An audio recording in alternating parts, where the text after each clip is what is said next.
Lembaran hidupnya dimulai dengan predikat anak yatim. Pada usia sekitar 15 tahun sudah harus menjadi kernet. Kemudian naik pangkat menjadi supir opelet.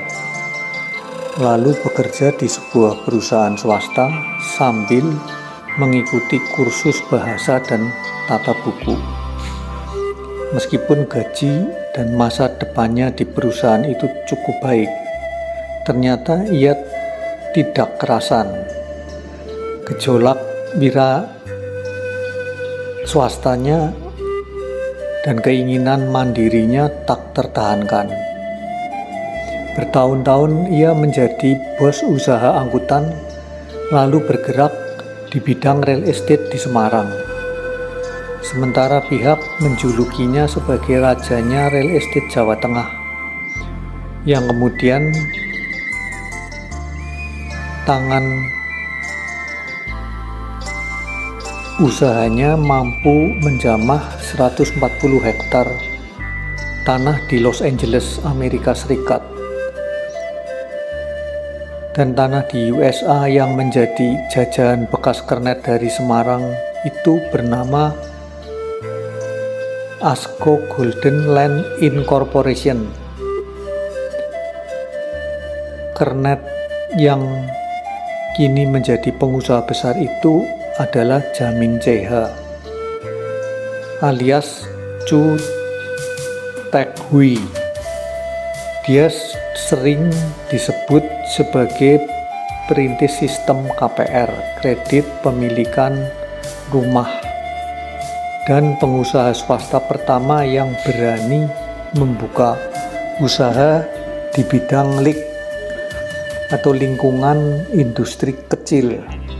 Dan saat itu ia sedang getol mewujudkan gagasan gilanya, yaitu program Transmigrasi Swakarsa Industri atau disingkat TSI.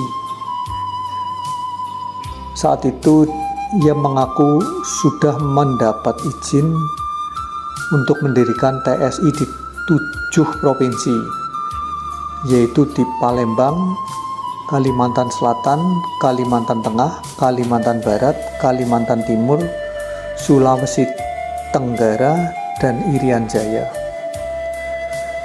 Kisah ini dituangkan di harian Kompas 11 Oktober 1991 dengan judul artikel "Bekas Kernet Menjajah Amerika". Naluri bisnis dan pandangan jauh ke depan itu setidaknya memang bisa dilihat dari pelaksanaan KPR dan LIK swasta yang dirintis Jamin CH. Namun, penglihatan kita baru gamblang 2-3 tahun kemudian atau lebih lama lagi. Di titik awalnya, hampir semua kita sulit bisa mengerti, bahkan bayangan samar-samar pun sulit muncul. Di tahun 1975, Jamin CH membangun 200 rumah di Semarang. Perusahaannya PT Tanah Mas. Saat itu sulit menjual secara kontan semua rumah yang dibangunnya itu. Lalu diambil langkah baru, menjual rumah secara kredit dengan waktu angsuran 5-20 tahun. Pengusaha real estate lain kaget. Sebagian mencemooh, mencaci atau menuduh Jamin CH menjalankan bisnis gila. Tapi setahun kemudian idenya tentang KPR itu bisa diterima BTN, Bank Tabungan Negara, sehingga akhirnya populer istilah KPR BTN.